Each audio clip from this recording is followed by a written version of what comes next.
Bienvenidos una vez más a la continuación de este curso de Educación Ambiental. Para mí es una alegría el poder continuar contigo y en estas sesiones compartir lo poco que hemos aprendido de la vida y también de la profesión.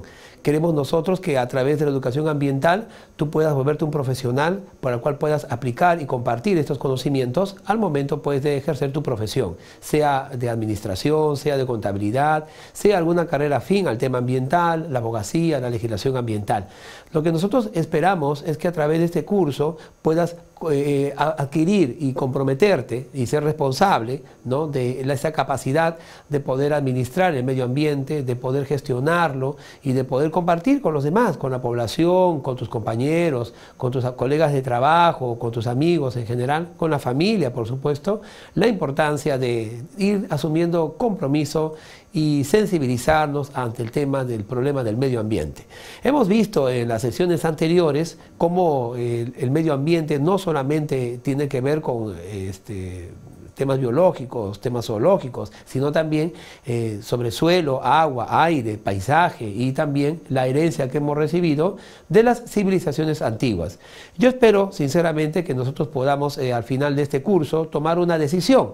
Ya las hemos ido tomando, ¿no?, conforme hemos visto las sesiones anteriores. Hemos hablado de la importancia que tiene el sistema empresarial, de los compromisos que tienen que asumir hoy en día los empresarios y las profesiones vinculadas a la empresa como la administración y la contabilidad. Hemos visto y comprobado cómo el medio ambiente se vincula y se relaciona a los temas del ejercicio de las profesiones liberales que hoy día tenemos, cómo los contadores pueden asumir costos, cómo los administradores pueden aplicar los recursos humanos, pueden aplicar estrategias que consideren al medio ambiente en primer lugar y no ir postergando este hecho, porque de las actividades económicas y de la explotación de los recursos humanos que nosotros hacemos hoy en día tenemos que pagar la factura el día de mañana.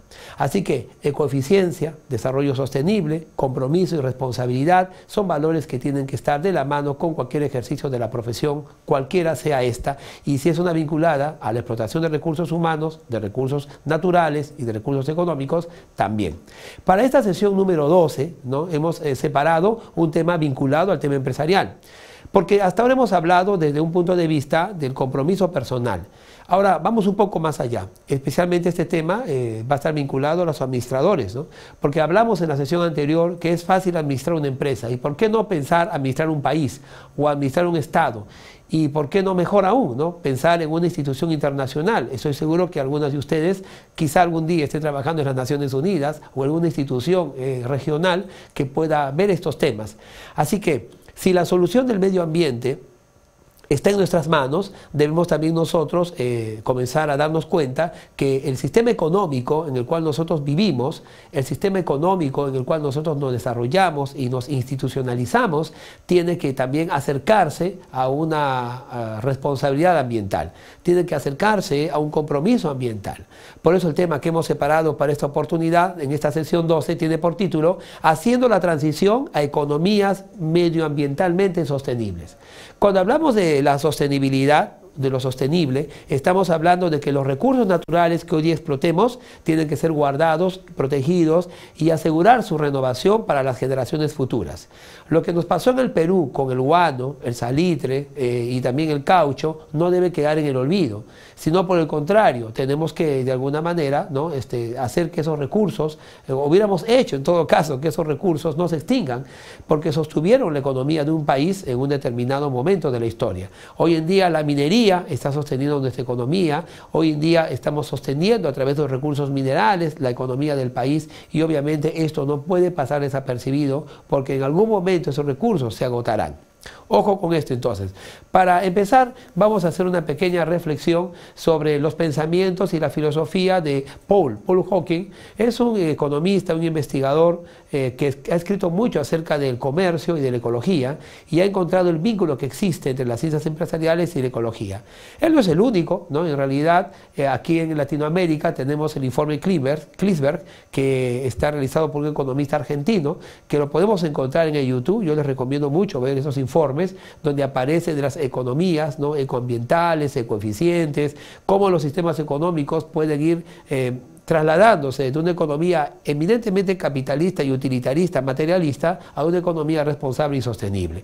En el año 1994, este hombre de negocios planteó algunas ideas que son de nuestro interés. Otras personalidades del mundo de los negocios, ya mencioné uno de ellos, a Crisberg, ¿no? Y la economía han trazado principios para transformar los sistemas económicos. En el Perú tenemos algunos economistas que en algún momento han tratado este tema de la formalidad, especialmente en el tema de las tierras, incluso del suelo y de la propiedad.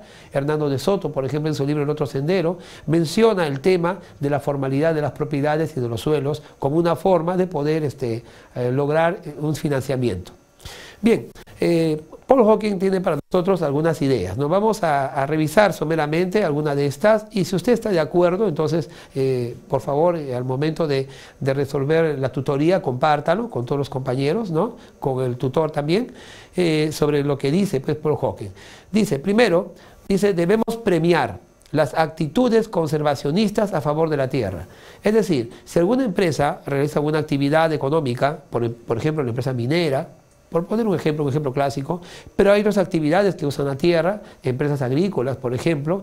En el Perú, en la zona norte, está habiendo mucha inversión privada en tema agrícola, asegurando los grandes terrenos de las azucareras, de grupos económicos poderosos, que no vamos a mencionar sus nombres aquí, usted los conoce perfectamente.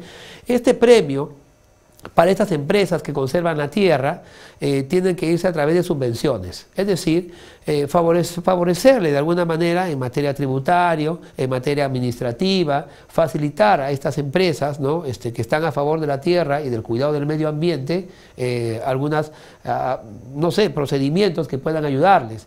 Por ejemplo, el impuesto verde o el tributo verde, ¿no? O las exoneraciones por compromiso verde puede ayudarnos en nuestro país. Eso no se ha legislado todavía, pero sería importante que alguien haga algún estudio y pueda presentar un proyecto de ley para que las empresas que prueben, ¿no?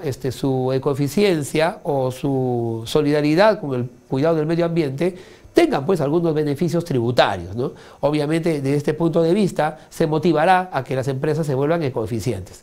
Así que Paul Hawking habla acerca de la subvención, ¿no? Cuando hay actitudes conservacionistas. Esto, por supuesto, también responde a una actitud política, ¿no? Si los gobiernos pueden renunciar a una parte de la tributación a fin de fomentar en las empresas su compromiso medioambiental.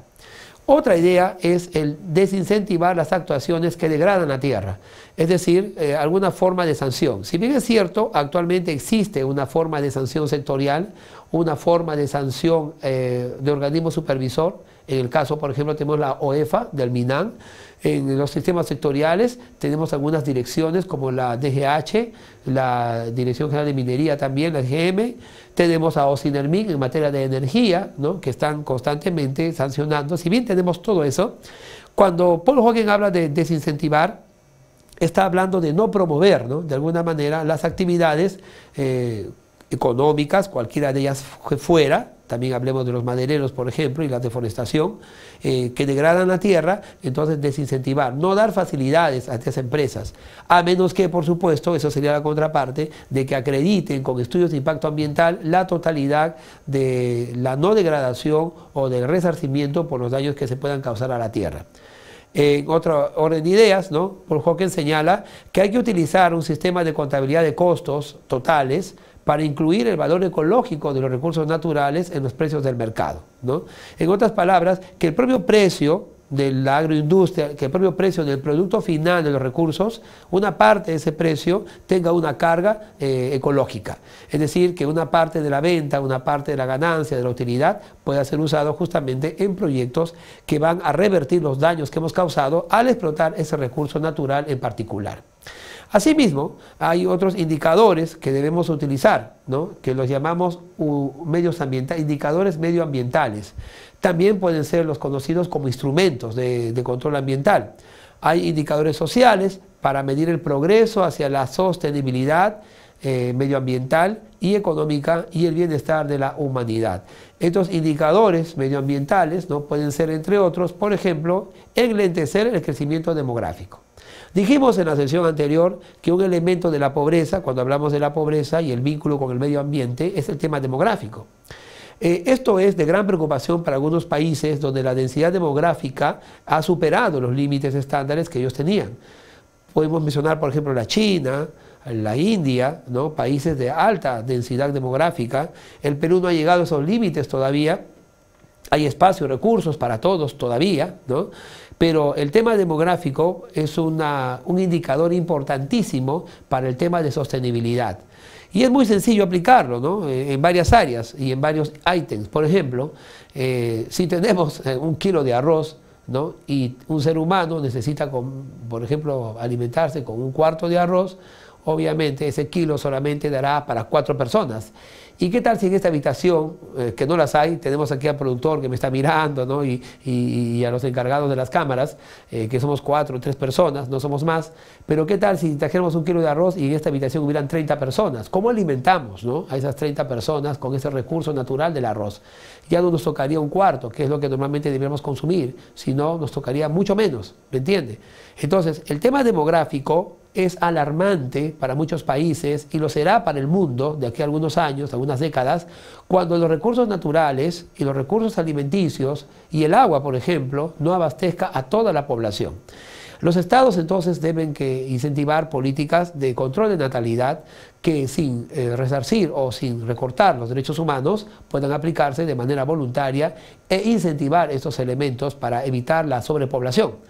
Entonces, un elemento importante para establecer, ¿no?, si una economía está transitando de una economía utilitaria y materialista a una economía sostenible es justamente el crecimiento demográfico. Debemos tratar que la población crezca a un ritmo controlable. Ahora, de la misma forma en que tenemos que generar los costos contables y ver el tema demográfico, debemos calcular los precios utilizando el sistema de costos totales para incluir en los costos externos de bienes y servicios en los precios de mercados el valor ecológico, ¿no? Como dijimos, los precios deben no solamente responder al valor de producción, al valor de adquisición y al valor, en todo caso, de procesamiento. Los precios de los alimentos o los precios de los productos debieran también reflejar sobre ese precio un valor ecológico, ¿no? Si yo cojo algún fruto, algún producto y he degradado el ambiente, ese precio que yo ofrezco al público debiera pues también pagar ese costo ecológico. Para algunos eso es un poquito complicado en tanto exista pobreza, ¿no? En cambio, si la población tuviera lo necesario para poder adquirir los productos a un precio al cual se le haya sumado el costo ecológico, entonces esto no sería ningún problema. De hecho, hay economías que pueden hacer eso. En la economía latinoamericana no es así. La tendencia económica que tenemos es a reducir los costos, incluso a hacer subvenciones sobre los costos. Por ejemplo, en el combustible y en algunas regiones, a través de exoneraciones tributarias, bajamos el costo de los productos. La idea sería cambiar de pensamiento y más bien esos costos de productos o esos costos subvencionados reducidos, aumentarle, ¿no?, en forma vertical y autoritaria, por así decirlo, o imponible, los costos ecológicos. Que repito, los costos ecológicos no son los costos de producción, de procesamiento, ¿no?, de esa clase de costos, sino nos estamos refiriendo a costos que produzca el hecho, el cálculo de haber causado un daño o una degradación en el medio ambiente al momento de producir eso. Bueno, junto con la internalización de costos, junto con el cálculo de los precios y ponerle a los precios el valor ecológico, y junto también con el control del movimiento demográfico, tenemos la reducción de la pobreza. Ya hablamos de la reducción de la pobreza en la sesión anterior, lo vamos a tocar antes de acabar este curso, y decimos que la reducción de la pobreza está muy vinculado al tema sanitario y al tema ambiental, puesto que al existir la pobreza, ¿no?, las principales personas que están a cargo de los gobiernos, ¿no?, necesitan controlarla, porque la pobreza se aparece como un indicador peligroso. Cualquier modelo económico que tenga pobreza estará demostrando su fracaso. Así que los gobiernos, al momento de aplicar modelos económicos que van a hacer el traslado de una economía materialista, repito, a una economía ecoambiental o ecoeficiente, tienen que considerar que esa economía ecoeficiente reduzca la pobreza. Son indicadores que debemos tener. No estamos inventando en este instante, ni los estoy diciendo yo cuál sería la economía, ¿no?, ecoambiental o economía medioambiental. Pero si vamos a hacer la transición de la economía que actualmente tenemos, una economía capitalista, de una ideología neoliberal, a una economía pues, solidaria y amable con el medio ambiente, tenemos que tener en cuenta la reducción de la pobreza. ¿no? Es como cuando pasamos de una vida de comer carne, ¿no? y beber bebidas dañinas a una vida sana. Hay un pequeño golpe, ¿no? Hay un pequeño shock, ¿no? Por así decirlo, entre pasar de un régimen carnívoro a un régimen vegetariano o lacto-vegetariano. Igual en materia económica tenemos que tener este indicador. El hecho de que no nos haga daño, ¿no? ¿De qué valdría pasar de una economía materialista, utilitaria, a una economía ecoeficiente o ecoambiental si los pobres van a aumentar? Entonces obviamente estaremos fracasando, ¿no? En todos los aspectos, no solamente ya en el medio ambiente, sino en la economía misma. Debemos reemplazar los impuestos a la renta sobre impuestos beneficios sobre la materia y la energía, ¿no? Entonces, mucho se habla, es un tema tributario, las grandes economías se sostienen en el impuesto a la renta. Es decir, el impuesto que se produce y que tiene como hecho emergente las ganancias y las utilidades, ¿no? de las personas. El impuesto a la renta o tributo a la renta es un tributo, un impuesto que grava la riqueza, el exceso de la riqueza. El que paga más pagará, el que gana más paga más, ¿no? Y el que gana menos paga menos, pero todos pagan, ¿no? El que gane menos ganará menos, pero el pago será inferior, pero pagará. Entonces, la idea sería, y esto sí la tierra a muchos tributaristas y a muchos ministros de Economía, reemplazar los impuestos de la renta, ¿no? Sobre beneficios de impuestos sobre la materia y la energía, ¿no? Entonces, imponer a las empresas que explotan la energía, obviamente va a llevar a muchos inversionistas e inversores de nuestros países actualmente a la protesta, ¿no? Pero si pensamos un poco, la energía que ellos administran, la energía de la cual ellos lucran, en realidad es una energía que debiera ser libre para todos, ¿no? Así como el agua. Sin embargo, todos pagamos nuestro recibo de agua, hay una empresa que administra, ¿no? los recursos hídricos a nivel también sectorial. Debemos pensar si es posible esto, ¿no? Bueno, son planteamientos que hace este economista Paul Hockey. Por supuesto, me estarán escuchando muchos contadores y también administradores, en los cuales ya estarán ahorita pensando y sentados a decir, bueno, ¿cómo reemplazamos el impuesto de la renta? Así es el gran sostén, ¿no? del Estado y del Tesoro Público, progresivamente, ¿no? Podemos hacerlo progresivamente, podemos hacerlo a través de una ley, ¿no? Entonces, pero es una solución, podría ser, a que justamente esas actividades de administración de energía o de recursos naturales puedan producir dinero. Establecer empresas de servicios públicos para manejar y proteger los terrenos públicos y las pesquerías. Sí, porque en la actualidad, ¿no? Los terrenos públicos, es decir, no estamos hablando de la propiedad privada, sino de los terrenos y las propiedades que pertenecen al Estado. De repente el Estado no las está administrando bien. Pensemos bien si los parques, los jardines, las zonas verdes están siendo administradas realmente bien por el Estado, ¿no? Ahí vienen los gobiernos municipales, por ejemplo, que nos cobran, ¿no? un árbitro de parques y jardines y que se supone tienen que administrar bien esos terrenos públicos. Se está usando las plantas adecuadas, son los parques públicos, por ejemplo, aseguran alimentación, solamente se ponen flores hermosas que no alimentan a nadie. Conservamos a través de los parques algunas plantas que pueden estar en vías de extinción. Son preguntas que debemos hacernos. De repente el sector privado puede manejar mucho mejor los parques, por supuesto no para venderlos luego para construcciones, ¿no? sino supuestamente un medio ambiental. Las pesquerías también. Bueno, de hecho el sistema pesquero forma parte del sistema privado en la actualidad. Son las empresas privadas las que tienen la pesca. Pero estamos hablando no solamente de empresas que tengan esto, sino estamos hablando de los recursos que hay en el mar, ¿no? De hecho, el Perú tiene el IMARPE y tenemos también instituciones encargadas del tema pesquero y que protejan este recurso natural.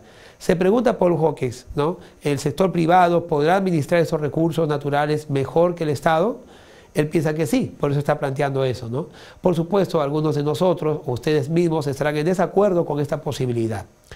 Otro planteamiento que él hace es renovar en los negocios medioambientales y socialmente irresponsables de los derechos. Estos negocios ya no deberán existir. Aquellos negocios que la OEFA, por ejemplo, o el Estado pueda identificar como negocios dañinos para el medio ambiente y socialmente no están produciendo ni riqueza ni bienestar a la población, debieran ser detenidos inmediatamente, cerrados y clausurados y dar más bien esta oportunidad a otra empresa privada, ya que el Estado no lo puede hacer con la Constitución que actualmente tenemos, la de 1993, Entonces, dale a otro sector privado, ¿no? En el Perú podría aplicarse así. De hecho, tenemos empresas que ya la UEFA ha multado, ¿no? Con grandes multas, por supuesto, pero que para ellos es una cosquilla pagarlas, que están demostrando no ser socialmente aceptables. Los grandes conflictos sociales que actualmente tiene el Perú, como poner un ejemplo, ¿no? Son casi todo en un 60 o 70%, fíjese el alto porcentaje, conflictos sociales que están vinculados a los conflictos ambientales, ¿no? Y de recursos naturales, comunidades indígenas, campesinas, enfrentándose a empresarios, gobiernos regionales, al gobierno central. Casi todos los conflictos sociales son pues de materia ambiental. Así que es un tema que debemos verlo siempre, ¿no? Permanentemente. Asimismo, sobre las subvenciones gubernamentales tenemos lo siguiente: hacer de los asuntos medioambientales una parte fundamental de todos los acuerdos. Es decir, cuando nosotros tratemos con el sector privado, cuando tratemos con las transnacionales y cuando tratemos con el Estado, el tema medioambiental de los acuerdos tiene que ser fundamental. No se puede avanzar, ¿no?, si no se tratan los temas medioambientales. De hecho, en los tratados de libre comercio, que son temas eminentemente económicos, eminentemente comerciales, ¿no?, en los tratados de libre comercio se toca el tema medioambiental, ¿no? Y esto es importante porque tenemos que reconocer que las actividades económicas grandes como la minería, el tema forestal, están vinculados a recursos naturales, y eso tiene que ver con medio ambiente. Así que es el ítem, ¿no?, de estas décadas. También dice: todos los acuerdos comerciales y todos los acuerdos de créditos concedidos por organismos financieros internacionales deberán tocar el tema ambiental. Sí, ya usted está adivinando, o sea, condicionar. Si el Fondo Monetario Internacional o el Banco Mundial va a dar un crédito a un país, que ese país pruebe que las actividades económicas que está realizando y la explotación de los recursos naturales que está efectuando tienen ecoeficiencia, ¿no? Y se están aplicando los principios medioambientales y están aplicando los límites máximos permisibles de la OMS o los límites máximos permisibles que ese país tenga, pero que pruebe que tiene una conducta, ¿no?, somera con el medio ambiente, y de esa manera se le puede dar préstamos. Si no, no. Hay que reducir el derecho de energía en agua y recursos minerales, y también reducir el daño ecológico futuro y reparar el que ya hemos hecho. Estos dos compromisos, estas dos reducciones son hijos de un principio. En la Ley General del Ambiente del Perú y en las leyes internacionales aparece el principio de responsabilidad y también el principio de internalización de daños.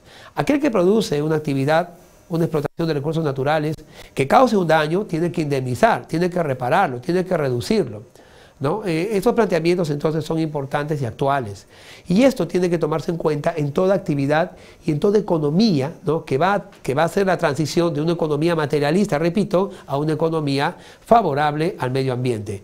Finalmente, la sencilla regla de oro de Paul Hawking es: deja un mundo mejor que te encuentres. ¿Ah? ¿Qué te parece? No tomes más de lo que necesites. Trata de no perjudicar a la vida o al medio ambiente y ponle remedio si lo haces, ¿no? Una frase que usted y yo podríamos decir, pero que no la dijimos y la dijo este señor.